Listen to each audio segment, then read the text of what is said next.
Agora, 9 horas da manhã, a gente vai para a entrevista marcada com o deputado federal eleito Saulo Viana, do União Brasil, que está conosco na linha.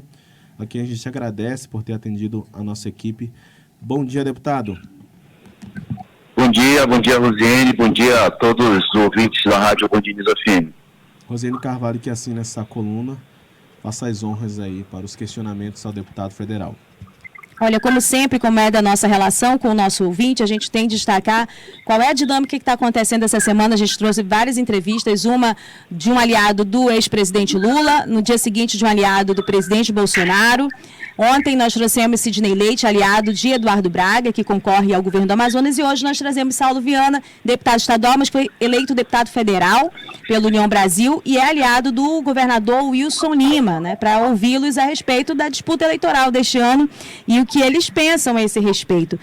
Assim como o Sidney Leite, o Saulo Viana, a quem eu agradeço estar participando aqui com a gente, que ele não está em Manaus nesse momento, mas está entrando por telefone, ele tem um conhecimento e circulou muito no interior do estado. Eu percebo isso conversando com o deputado, ele tem muito conteúdo a respeito da realidade do interior. E eu queria que ele falasse um pouquinho a expectativa dele para esse segundo turno em relação a vazante no interior do estado, deputado. Seja bem-vindo. Obrigado, Rosiane. Então, nós estamos vivendo em várias regiões do estado essa questão da grande seca do rio, né? Por exemplo, na região do Solimões, inclusive já começou a subir, mas ainda de uma forma lenta e naturalmente até o dia da eleição, com toda certeza ainda não terá essa possibilidade de muitas comunidades afastadas, né, de ter assim, uma facilidade de mobilidade. Assim como também a gente tem lá na região do Baixo Amazonas, principalmente na região de Parintins, também que eu tive essa semana, e eu pude observar que o rio também está bastante cheio. Comunidades que você tirava tipo 30 minutos, hoje você está fazendo quase 1h30, né, de lancha pequena, né, de bote. Então isso com toda certeza é algo que vai interferir diretamente no dia da eleição, aumentando a questão da abstenção, principalmente no interior, por conta da questão da vazante dos rios, né? Gine, quer fazer uma pergunta? O senhor acredita que tem alguma forma de vencer esses desafios impostos aí pela vazante, pela seca, que a Justiça Eleitoral possa tomar alguma providência agora para garantir que essas pessoas consigam exercer o seu voto? O que a possibilidade, isso, né, claro que isso ajuda, como por exemplo, teve essa determinação do TSE da gratuidade do transporte coletivo. Algumas cidades, inclusive a cidade de Manaus, já anunciou, né, que vai, no dia da eleição, o transporte coletivo será gratuito. É importante nessa questão do interior dessas comunidades distantes que tenha uma mobilização dos municípios e do próprio estado também, usando o transporte escolar.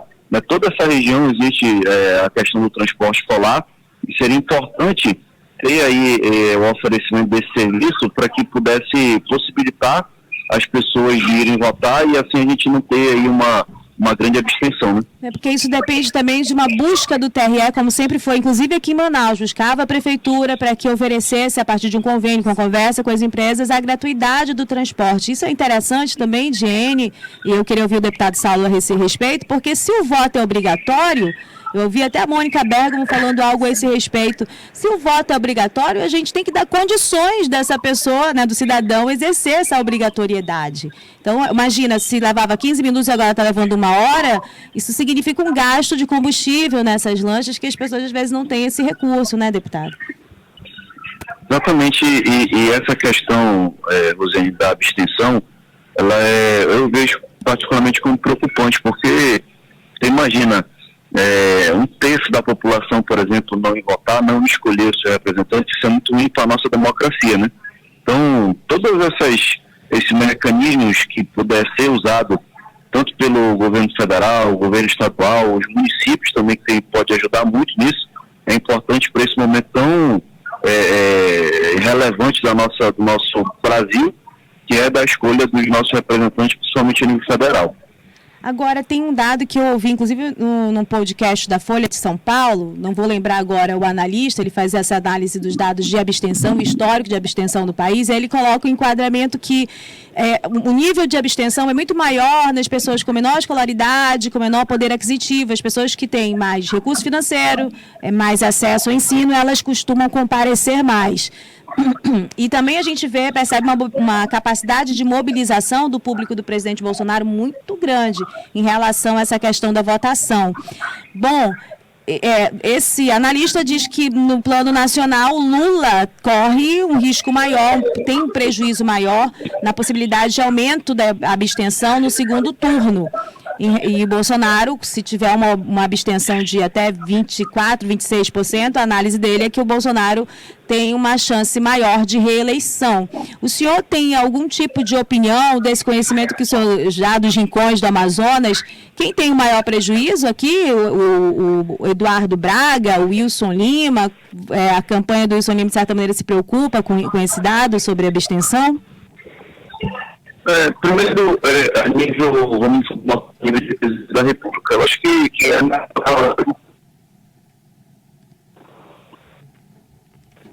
Deputado? A gente perdeu. Está com uma interferência aqui no sinal. Vamos tentar novamente com o deputado. O deputado consegue escutar a gente? Consegue me ouvir? Agora sim. Agora sim. Pode repetir a pergunta? Eu só ouvi minha pergunta, né? Não, eu ouvi. Pode falar, sim. então, deputado. Eu acho assim, a nível de presidente da República, com toda certeza, usando essa lógica, o ex-presidente Lula perde, porque primeiro que ele foi o mais votado, né, no primeiro turno, né, e ele teria que manter a votação que já teve e aumentar pouca coisa para poder ser eleito presidente, né, e também das regiões onde ele foi mais votado, é justamente onde são essas regiões, né, que tem esse aumento da abstenção no segundo turno. Né? A nível de Estado, se você for observar os números do primeiro turno, a votação do governador Wilson Lima foi bem dividida entre capital e interior. Né? Portanto, nessa perda, com o aumento da abstenção, eu vejo que ela é menor para o governador Wilson Lima, né? Uma vez que foi bem dividida a votação dele, e, inclusive, números de pesquisas que a gente tem recente, a votação na capital Manaus, que é onde tem uma abstenção menor, ela é muito maior para isso, né? Então, acredito que para nível da eleição estadual, não vai ter tanto prejuízo assim para a reeleição do governador Wilson. Entendi. Por ação, a gente viu um cenário diferente, não foi, Rose? Na capital, o Wilson começou com um número bem grande de votos e depois, quando foi a contagem para o interior, o Braga conseguiu ali, inclusive, vencer o Amazônia, ultrapassar o Amazônia no número de votos no interior do estado, não foi isso? Isso. Então, justamente que a abstenção maior pode ser no interior, em Manaus, e em função disso, o prejuízo maior seria do próprio Braga, porque a concentração de votos dele hoje é maior no interior. É essa a leitura? Só para a gente ver se entendeu. Exatamente. Essa é a leitura que eu faço. Entendi. Deputado, independente da questão da abstenção, como é que o senhor avalia esse desenrolar do segundo turno? Até porque é uma eleição diferente do primeiro turno, totalmente, porque haviam soldados, né? O governador Wilson Lima tinha uma série de candidatos no entorno, na órbita dele. Esses candidatos já foram eleitos, né, já dispersaram a sua atuação mais dinâmica de rua. Então, isso tem um prejuízo? Como é que o senhor sentiu esse segundo turno aqui no estado do Amazonas? Eu observo, Rosane, que o segundo turno ele foi, vamos dizer assim, morno, né? A gente não teve tanta mobilização de rua, né? Claro que quem fez o maior volume de campanha foi o governador Wilson Lima, principalmente no interior, né? Houve pouca mobilização do seu adversário na campanha, né? E a campanha, até por conta realmente de não ter os candidatos proporcionais, que é quem faz o grande volume de campanha, foi uma campanha mais tímida, né, no segundo turno. A gente observa que o crescimento do governador Wilson Lima, do que ele teve de votação no primeiro turno para o segundo turno que a gente vê hoje na pesquisa, realmente o volume de campanha mais intenso que foi feito, tanto na capital como no interior. Então, pelo que eu percebo, o senhor está confiante na vitória do governador, claro.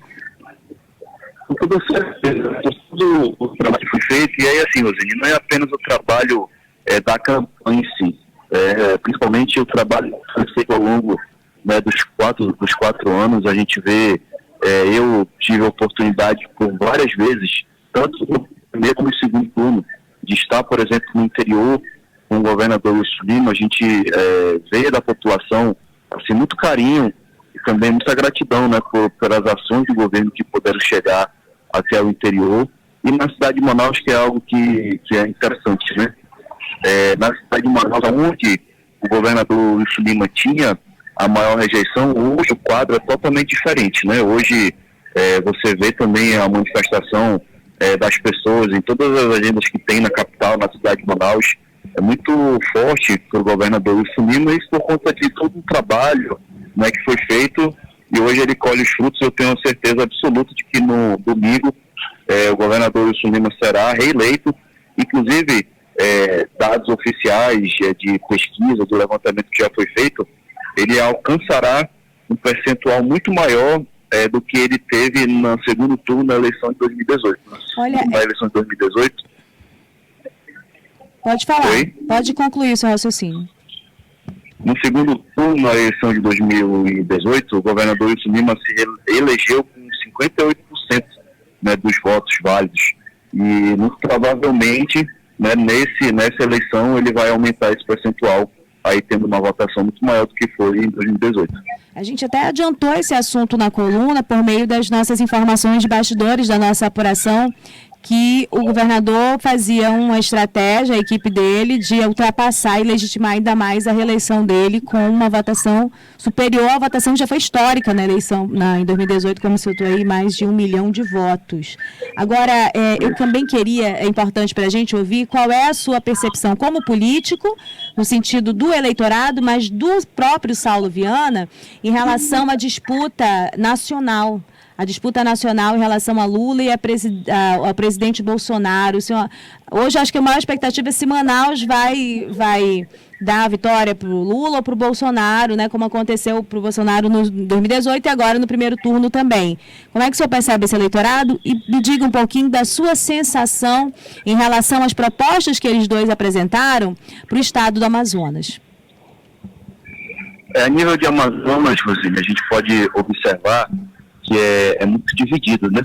Essa polarização que aconteceu a nível nacional chegou no estado do Amazonas, né? Você vê aí, por exemplo, no interior, e aí você pode andar no município mais distante, ao mais próximo de Manaus, você vê aí uma mobilização muito maior do eleitorado pró-ex-presidente Lula.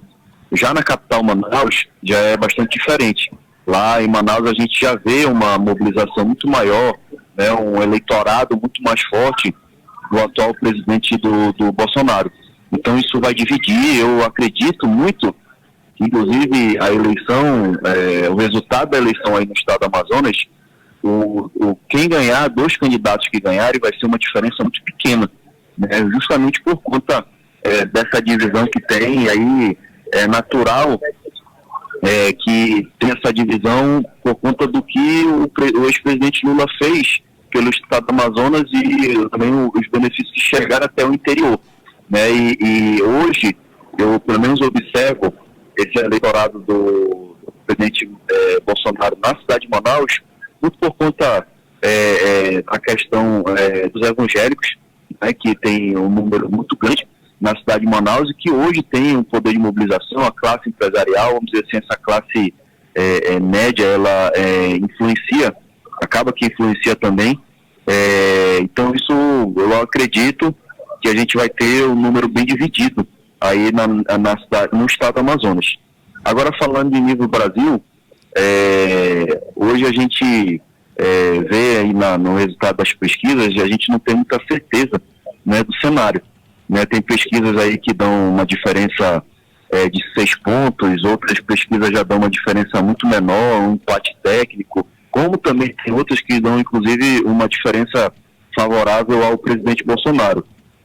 Está muito dividido, e a gente tem aí, independente de quem ganhar a eleição, o Brasil vai continuar dividido por conta da questão dessa polarização, e aí eu acho difícil, né, de você dizer hoje quem é que vai ganhar a eleição. Realmente a gente só vai saber, só vai ter aí a certeza, aí acho que lá para as 8h30 da noite, horário de Manaus, para saber quem vai ser o presidente da República. Eu também concordo com o senhor. Hoje não dá, ninguém pode cravar qual é o resultado dessa eleição. E talvez realmente, diante de todos os contextos de positivo e negativo que já tem para os dois lados, os fatos, inclusive os últimos dessas últimas semanas do Roberto Jefferson, mas talvez o grande fator para a definição seja essa abstenção, ou seja, a capacidade do presidente Bolsonaro de levar os seus eleitores para as urnas e a capacidade do Lula de levar esse eleitor também a voltar e votar nele nas urnas nesse segundo turno. Bom, tem uma pergunta para o senhor aqui de um ouvinte, o nosso ouvinte Iura Marubo, da Univaja, tem uma pergunta para o senhor. Bom dia, deputado Saulo Viana, eu sou Iura Marubo, assessor jurídico da Univaja e liderança indígena do estado do Amazonas. Eu gostaria de fazer uma pergunta direta e objetiva. Por que nenhum deputado estadual levanta a bandeira dos povos indígenas aqui do estado do Amazonas, uma vez que é um tema importantíssimo e muito relevante, inclusive para o Brasil e para o mundo. E em contexto político é um tema esquecido, apagado, e que em muitos momentos os povos indígenas, inclusive, são desrespeitados, né, pelas autoridades. Como o senhor vê isso e o que o senhor planeja nesse novo mandato de 4 anos em relação aos povos indígenas? O senhor ouviu, deputado? Ouvi sim. Então, respondendo, eu discordo um pouco da opinião, porque na Assembleia Legislativa, Rosane, nós temos, por exemplo, uma comissão que trata referente à questão, né, dos direitos e das causas indígenas. Nós temos deputados que sempre citam, né, a questão dos povos indígenas. Eu posso lembrar aqui, por exemplo, o deputado Sinésio Campos, né, que sempre aborda o tema voltado às causas indígenas na Assembleia Legislativa. A gente tem, através da comissão, também um contato direto, né, e por várias vezes a Assembleia Legislativa recebeu lideranças dos povos indígenas. Eu, particularmente, tenho uma relação muito próxima com municípios que têm uma grande população indígena, como São Gabriel da Cachoeira, como o município de Inhamudá, como Alto Solimões. A gente sempre recebe e trata das demandas dos povos indígenas, tanto na Assembleia, como também com abordagens do próprio governo do Estado, né? Então, eu vejo que a gente tem, sim, tratado das questões dos povos indígenas na Assembleia Legislativa, inclusive quando do caso, né, que é um caso que teve uma repercussão internacional, né, do assassinato do indigenista e do repórter britânico lá no Vale do Javari, lá na Atalaia do Norte. Esse assunto foi extremamente abordado e falado na Assembleia Legislativa. Então eu vejo que na Assembleia se trata, sim, da questão dos povos indígenas, e o meu posicionamento como agora eleito deputado federal, representante do Estado em Brasília, será de estar também próximo, né, para que a gente possa ouvir as demandas, para que a gente possa ser também alguém que vá tratar e que vá defender. Eu sou favorável à defesa dos povos indígenas, das terras indígenas. Inclusive existe essa discussão referente à questão, por exemplo, de exploração de minério em terra indígena. Eu, Saulo, né, como deputado, sou contra, porque eu acho que a gente precisa, né, preservar a história, né, e preservar também eles que são os povos originários do nosso Brasil, do estado do Amazonas. E assim, estando próximo, ouvindo e podendo ser um representante, alguém que vá tratar das questões, eu acho que a gente pode avançar em muitas das pautas que eu vejo que são necessárias e que são de direito dos povos indígenas. Olha aí, o Yura fez uma boa provocação e saiu com um compromisso do deputado Saulo Viana, e um compromisso importante, é um deputado federal. Os povos indígenas devem enfrentar aí, mais uma vez, como sempre, desafios importantes, até porque tem uma série de projetos de lei em tramitação em Brasília que são contrários aos direitos dos povos indígenas e às suas seguranças, a garantia do seu modo de vida. Deputado, eu vou ler rapidamente algumas mensagens que chegaram aqui, comentando a sua entrevista. Olá, sou o professor Ademir e estamos juntos com o deputado federal Saulo e eu penso que com o Wilson Lima, ele botou aqui o número do Wilson Lima. Bom dia, Saulo Viana, sempre representando bem o Amazonas, o Luiz Rogério de Andrade Melo, meu federal, grande deputado. Deixa eu ver mais mensagem aqui. O Paulo Jesus Guimarães Barroso fala: eu sinceramente estou torcendo para acabar com essa eleição, um governador réu no Amazonas, um presidente genocida e querendo acabar até com o 13º do trabalhador. Parabéns, gado. Deixa eu ver, o Raidson Silva, vamos que vamos, deputado Saulo. Jonas Júnior, eu respeito a decisão do deputado, mas eu não consigo esquecer que aqui em Manaus morreu gente sem oxigênio, o governo deixou de faltar e o ministro mandou os cilindros por engano para o Amapá, vai entender. O Isanildo Souto, o Saulo Viana vai fazer uma diferença em Brasília, trazendo e votando melhorias para o estado do Amazonas, e por aí vai. Uma série de comentários aqui durante a sua entrevista, deputado. Eu queria agradecer a sua disponibilidade, mesmo fora de Manaus, de atender aqui a gente, compartilhar suas informações importantes sobre esse segundo turno. Acho que a vazante, os dados autores são fundamentais também para entender o que vai ocorrer domingo. E vou abrir espaço para as suas considerações finais. Primeiro eu quero agradecer a Rádio Band News Difusora pelo espaço, para que a gente possa trocar ideia, agradecer você, Rosane, pelo convite e colocar sempre à disposição. Importante que a gente está vivendo um momento aí meio tenso por conta da questão dessa polarização política que hoje está existindo no Brasil. E aí uma crítica aqui de cidadão. Infelizmente, por conta disso, pouco foi debatido quais são as fórmulas, quais são as propostas para resolver os principais problemas do Brasil, os verdadeiros problemas do Brasil, como a questão ainda do alto índice de desemprego, como a questão da fome, que é um tema que fazia muito tempo que a gente não falava no Brasil e hoje é algo que já é real, e a gente vê aí andando por estado do Amazonas, ainda hoje muitas pessoas passam por essa necessidade básica, por ter o que comer, a questão da nossa economia, que é algo que também é muito importante, e isso interfere na vida de todos os brasileiros, independente da classe média, da classe onde as pessoas vivem, mas a questão da economia interfere como um todo no nosso país, na perspectiva também, principalmente para o nosso estado do Amazonas. Então isso é algo que foi pouco debatido nessa eleição, mas eu acho muito importante, Rosane, que o eleitor faça a sua escolha, e que exerça o seu direito de cidadão, de escolher o seu representante, o presidente da República, o governador do estado, para que a gente possa avançar muitas das pautas hoje que são importantes para o estado do Amazonas e para o Brasil, para que a gente possa ter um futuro melhor. Te agradeço e me coloco sempre à disposição. Muito bem, e eu aproveito para parabenizar a sua eleição, viu, o resultado da sua eleição. O deputado estadual, primeiro mandato, apostou aí para deputado federal, olhou estrategicamente também o campo e conseguiu esse mandato e me parece aí disposto a apresentar compromissos de debater os grandes temas relacionados ao estado do Amazonas. É importante que haja essa abertura por parte dos parlamentares. É isso, muito obrigada, deputado, obrigada, Arthur, pelo espaço também. Obrigado, bom dia a todos.